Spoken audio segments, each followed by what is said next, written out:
by $700 billion, we will preserve and protect Medicare and Social Security and keep them there for future generations.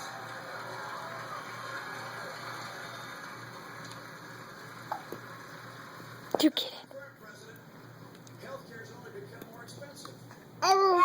Reform healthcare so that more Americans have access to affordable healthcare, and we'll get that started by repealing and replacing Obamacare.